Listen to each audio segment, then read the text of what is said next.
మీరు చెప్పిన దాని ప్రకారం అంటే బీజేపీ కొంత ప్రచారంలో ఫెయిల్యూర్ అయింది, ముందు ప్రకటించకపోవడం వల్ల ఫెయిల్యూర్ అయింది అని చెప్పేసి అంటున్నారు. మన అమిత్ షా వచ్చి కూడా, దానికంటే ముందు అమిత్ షా వచ్చి కూడా మేము ఈసారి 1 నుంచి 4 పార్లమెంటు, 8 నుంచి మళ్ళీ మనం ఈ 17 స్థానాలు 16 స్థానాలు అని చెప్పిపోయింది, అధికారం మాదే అని చెప్పేసి. ఇప్పుడు ఆ విధంగా వ్యవహరించాలి అనేటువంటి నినాదం ఎవరికైనా ఉంటుంది. పార్టీ లీడు ఎప్పుడైనా పరిపాలిస్తాం అనుకోకపోతే జనం లోపల ఆత్మవిశ్వాసం కుదరాలి కదా. ఆత్మవిశ్వాసం కుదురుతుంది. పోయినసారి 4 సీట్లు వచ్చుడు మాత్రం మామూలు. ఇవాళ కేంద్రంలో ఉన్న పరిస్థితులకు ఖచ్చితంగా అమిత్ షా అన్న రిజల్ట్ 17 కాకుండా మెజారిటీ సీట్లు అయితే ఈసారి సాధిస్తారు. అంటే మనం జనరల్గా చూసుకుంటే ఈ ఎన్నికలలో, ఈ పార్లమెంట్ ఎన్నికలలో ఇంకా మీరు చెప్పిన దాని ప్రకారం అయితే మరి కేసీఆర్ కుటుంబం మొత్తం ఎన్నికలకు దూరంగా ఉండే అవకాశం ఉందని అనుకోవచ్చా? కవిత కావచ్చు, కేటీఆర్ కావచ్చు, లేకపోతే కవితనే పెట్టాలి. ఎందుకంటే వాళ్ళకు తిప్పలేదంటే కవితను దక్కించుకోవాలి. ఏదో ఒకటి ఆల్రెడీ ఎమ్మెల్సీ ఉంది కదా, ఎమ్మెల్సీ ఉన్నది. ఎమ్మెల్సీ ఏం పోదు కదా, ఎమ్మెల్సీ పోదు కదా, అది దాని కాలం ఉన్నంతసేపు ఉంటుంది కదా. పార్టీ పార్లమెంట్ పోటీ చేస్తే దాంతో కొంత దోష నివారణ అయితే అంటుంది కదా. ఇప్పుడు ఆమె చేసిన తప్పు రైటు అది ఏంటి తెలియదు, కానీ ఈ లైవ్లో ఉంటుంది కదా, ఆమెకే ఒక అవకాశం ఉన్నది తప్ప వేరే వాళ్ళు చేస్తారని అనుకుంటారు. ఆమెతో చేయిస్తారు కావచ్చు, చేయిస్తున్నా ఓడిపోయినా కూడా పార్లమెంట్ అవుతుంది, అయ్యా ఇది ఎమ్మెల్సీ ఉంటుంది. అంటే ఈ లెక్కన మనం చూస్తే పార్లమెంట్ ఎన్నికల్లో 17 పార్లమెంట్ నియోజకవర్గాలలో ఏ పార్టీకి ఎన్ని రావచ్చని మనం భావించవచ్చు? ఎన్ని రావచ్చని ఇప్పుడే మాట్లాడడం తొందరపడ్డట్టు అవుతుందో ఏమో. కానీ కాంగ్రెస్ మధ్య టీఆర్ఎస్, కాంగ్రెస్ మధ్య బీజేపీ మధ్యనే లడాయి ఉంటుంది. ఓకే, మెజారిటీ సీట్లు బీజేపీకి వచ్చే అవకాశం ఉంటుంది. ఎందుకంటే కేంద్రంలో మోడీ ప్రధానమంత్రి అవుడు గ్యారంటీ అనుకుంటుంది. ఎన్ని చేసినా రాహుల్ కాంగ్రెస్ పార్టీ ప్రెసిడెంట్ అయినా చెప్పుకునేందుకు అవకాశం ఉంది. వాళ్ళు ఆయన ఆంధ్ర నుంచి తప్పుకొని ఇంకెవరో పెద్ద మనిషిని పెట్టి నేను ప్రధానమంత్రి అయితే అనుకుంటే వాళ్ళకే నమ్మకం లేదు, వాళ్ళకే నమ్మకం చాలతలేదు, దాని ఆ సీటు మీద నమ్మకం చాలతలేదు. కాబట్టి నినాదం కిందంగా పోతుందని అనుకుంటలేదు నేను. కాంగ్రెస్ పార్టీ నినాదం ప్రధానమంత్రి గ్యారంటీ అవుతాడు అని అనిపిస్తుంది. బీఆర్ఎస్కి ఎన్ని రావచ్చు అందాలు? బీఆర్ఎస్ థర్డ్ ఉంటుంది, థర్డ్లో ఏముంటుందో తెలియదు, 2 కంటే ఎక్కువ అవుతాయని అనుకుంటున్నాను. ఎందుకంటే వేయరు ఈ పార్టీకి ఏతే ఏడు పోతాడే, ఢిల్లీ పోయి రాజ్యం చెప్తారు అనే కానీ. ఇప్పుడు బీఆర్ఎస్ నుంచి ఎమ్మెల్యేలు కొంతమంది కాంగ్రెస్లోకి వస్తారంటే రేవంత్ చిచి తప్పు చేయడం అని చెప్పేసి ఎందుకు తీసుకోవట్లేదు? మరి ఆయన బలం పెరుగుతుంది కదా, ఎట్లా చూడొచ్చు దీన్ని? ఒక్కటే ఖచ్చితంగా ఇది జరిగే పని. ఇప్పుడేం పడిపోతలేదు కదా ప్రభుత్వం. 12 మంది ఎమ్మెల్యేలు రెడీగా ఉన్నారంట. ఇప్పుడే పడిపోతలేదు కదా ప్రభుత్వం. కాంగ్రెస్ పార్టీలో గ్రూప్ తగాదాలు సహజం. ఇప్పుడు ఆయన ఉందాగా వ్యవహరిస్తాడు, ఇప్పుడైతే ఉందాగానే వ్యవహరిస్తాడు. ఎంత ఉందాగా వ్యవహరించినా పార్లమెంట్ ఎన్నికల తర్వాత ఇట్లనే ఉంటుందని నాకు అనిపిస్తలేదు. సరే, నేను జోస్యం చెప్పే అంత గొప్ప నేను కాదు, కానీ కర్ణాటకలో మరి మొత్తం సీట్లు కూడా బీజేపీ వచ్చేటువంటి అవకాశం అనిపిస్తుంది. కర్ణాటక ఎన్నికలు అయిన తర్వాత కర్ణాటకలో బీజేపీ కూడా ఎమ్మెల్యేలు ఉన్నారు. ఇవాళ కర్ణాటక కూడా ప్రభుత్వం వచ్చేటట్టున్నది అంటే బీజేపీ ఇప్పుడే ఎందుకు తొందరపడాలని ఉన్నది అని అంటాను. నాకు కొంత లోతైన విషయం కూడా అంటాను. పార్లమెంట్ ఎన్నికల తర్వాత వీళ్ళ కదలిక కానీ రేవంత్ రెడ్డి అడ్జస్టింగ్ దక్కించుకునే విధానం కానీ ఉంటుందని నేను అనుకుంటాను. అప్పుడు ఇప్పుడైతే పార్లమెంట్ కంటే ముందు ప్రభుత్వంకి వచ్చిన దెబ్బ ఏం లేదు, నష్టం ఏం లేదు, ఇబ్బంది ఏం లేదు.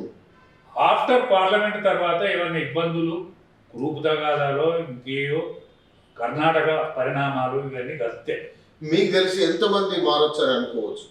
మారిదందరూ మారుతారు, ఆ, అందరూ మారుతారు. ఎందుకంటే టీఆర్ఎస్లో పుట్టి పెరిగిన వాళ్ళు ఇప్పుడు ఉన్నోళ్ళు ఎమ్మెల్యేలు, ఆ, టీఆర్ఎస్లో బహు కష్టం చేసిన వాళ్ళ, ఆ, టీఆర్ఎస్ పోరాటంలో ఉన్నోళ్ళ, ఆ, పోరాటంలో ఉన్న వాళ్ళ ఎమ్మెల్యేలు. అవును. సిఎస్ సాబ్ గెలిచిండు, ఆ, ఆయన పోరాటం ఉన్నాడు. రాజేశ్వర రెడ్డి గెలిచిండు, ఆయన పోరాటం ఉన్నాడు. ఆ, ఆయన కాలేజీలో పులగాడు తెచ్చి అన్ని కాలేజీలు బంద్ అయ్యేది కానీ ఆయన కాలేజీ బంద్ కాకపోయేది. ఆ, ఓ పోరగాడు తెచ్చిండు, సత్యం తీసుకురావాలి కదా పంచనామా తీసుకొస్తే ఈయన జైలు చేసి, ఆ, ఈయన కూడా రిమైండ్ చేసి, ఉమ్, రిమైండ్ చేసినాక నీ పార్టీ పాడుగా వీడు నన్ను నేను ఇలా పచ్చినున్నా పోయినా వాడు పోయి ఇంటికానే ఉన్నాడు. ఆయన ఆ, రాజేశ్వర రెడ్డి ఇంటికానే ఉన్నాడు. పార్లమెంటు ఈ ఎమ్మెల్సీ ఎన్నికకు నిలబడాలి, ఆ, ఇది గ్రాడ్యుయేట్ ఎమ్మెల్సీకి నిలబడాలి. ఆ, నిలబడాలంటే పైసలు ఎవరి దగ్గర ఉన్నాయి? ఆయన మంత్రి ఉండే కదా జగదీశ్వర్ రెడ్డి సార్. ఆ, జగదీశ్వర్ రెడ్డి సార్ ఆలోచన చేసిన రాజేశ్వర రెడ్డి పెడితే ఇది కాదు గెలిచింది. గెలిచినాక కాదు పార్టీ నేను పోరాటం ఆ, పోరాటంలో ఉన్న వాళ్ళు ఎవరు ఆ, ఇప్పుడు మన దగ్గర హైదరాబాద్లో గెలిచిన వాళ్ళు ఎవరన్నా జెండా పట్టుకొని పోరాటంలో తెలంగాణ నినాదం ఎత్తుకొని తిరిగిన వాళ్ళ. సరే ఇప్పుడు 39 మందిలో ఎంతమంది పోవచ్చు అని అనుకోవచ్చు మరి? ఇందులో కేటీఆర్ ఉన్నాడు, కేసీఆర్ ఉన్నాడు, హరీష్ రావు ఉన్నాడు. హరీష్ రావు ఏదైనా నిర్ణయం తీసుకున్నా ఆశ్చర్యపడదు, అంతే. కూలిపోయే కావాల్సిన. ఆ, హరీష్ రావే నాయకత్వం వహించినా ఆశ్చర్యపడదు. అంతే. అంటే పార్లమెంట్ ఎన్నికల ఆఫ్టర్ పార్లమెంట్ ఎన్నికల తర్వాత హరీష్ నాయకత్వంలో టీఆర్ఎస్ ఎమ్మెల్యేలు ఉండొచ్చు. ఏమైనా జరిగే ప్రమాదం ఉంటుంది ఖచ్చితంగా. ఖచ్చితంగా. అంటే ఈ ఎటో విధంగా ఎటువైపు అయినా సపోర్ట్ చేయొచ్చు. అటు బీజేపీకి కావచ్చు, ఇటు బీఆర్ఎస్ ఏదైనా కావచ్చు, కాంగ్రెస్ ఏదైనా కావచ్చు. అంటే ఏదైనా జరిగే అవకాశాలు ఆఫ్టర్ పార్లమెంట్ ఉంటది. కర్ణాటక ఆఫ్టర్ పార్లమెంట్ కూషి అవుతుందని వింటాను నేను. ఇది కూడా కూషి కావచ్చు, లేకపోతే ఇట్టే నిలబడవచ్చు, లేకపోతే రేవంత్ రెడ్డి దక్కించుకునే విధానం అప్పుడు రేవంత్ రెడ్డి నిజ స్వరూపం బయటికి రావచ్చు. ఇవాళ మన అక్కడ కూడా ఆంధ్రాలో కూడా పొత్తులు కడతానని వింటాను. ఇవాళ బీజేపీ, తెలుగుదేశం, పవన్ కళ్యాణ్ ముగ్గురు కలిసి అక్కడ పోటీ చేస్తానని వింటాను. దాని తర్వాత పరిణామాలు ఏమైనా ఉండొచ్చు కదా, ఏమైనా జరగచ్చు కదా. దాని తర్వాత జరిగే పరిణామాలు పార్లమెంట్ ఆఫ్టర్ ఇవాళ ఏం చేసినా ఏం కాదు కదా. ఇప్పుడు జిల్లాలు 33 జిల్లాలు, తెలంగాణలో 33 జిల్లాలు అయింది. మరి 6 సంఖ్యను బేస్ చేసుకొని చేసిండా, ఎట్లా చేసిండో అది తర్వాత. కానీ ఈ జిల్లాలు అసంబద్ధంగా ఏర్పడ్డాయి. జడ్జిలతో ఒక కమిషన్ వేసి పార్లమెంట్ వైజ్ గా మొత్తం 20 జిల్లాలు అయితే సరిపోతుంది అని చెప్పేసి ఒక కాంగ్రెస్ పార్టీ నుంచి ఒక ప్రతిపాదన వచ్చింది. ఇది మనం ఈ జిల్లాల రద్దు చేస్తే ఏమైనా ప్రభావం ఉండే అవకాశం ఉంది? ప్రభావం ఎంత మాత్రం ఉండదండి. ఎందుకంటే ఆ జిల్లాలు ఉన్నోడే నిమ్మలం లేడు. ఏం జిల్లా ఇది అని అనుకుంటాను. ఏం జిల్లాలని జిల్లా మన దగ్గర ఎన్ని జిల్లాలు? వరంగల్ ఒకటే. ఉమ్మడి వరంగల్ జిల్లాలో 6 జిల్లాలు చేసింది. ఏమైనా అక్కేరున్నదా? దాంతో అక్కేరున్నదా? సరే, దాన్ని 2 చేయి. పరిపాలన సౌలభ్యం కోసం 2 చేయి. మహబాద్, వరంగల్ 2. కేసీఆర్ కు బహు కోపం ఉండే. ఒక జిల్లాకు ఒక్కడే నాయకుడు, నేనే నాయకుడు అని ఎవ్వడు అనుకోవద్దు. వాడు ఆడింత ఈడింత ఉండాలి, భాగాలు పంచాలి, వాడిని కొయ్యాలి. డాడికాడి ఈ వరంగల్ జిల్లాలో నాయకుడు ఎవడంటే పలానా శ్రీహరి, పలానా దయాకర్రావు, పలానా వరంగల్. ఎవడో ఒక జిల్లాకు నాయకుడు అనే ఉండద్దు. ఆయనకు ఈటలు రాను భుజాల మీద ఎత్తుకొని కరీంనగర్లో ఎత్తుకొని ఎగిరిల్లట. మొన్న గెలిచిన మంత్రి ఉండే కదా, ఆయనే వీళ్ళందరూ కలిసి ఎత్తుకొని ఎగిరిల్లట. అంటే కరీంనగర్ జిల్లాకు ఈటల రాజేందర్ అన్నతో నాయకుడు. అట్లా ఒక్కొక్క జిల్లాకు ఒక్కొక్క నాయకుడు అయింది కదా.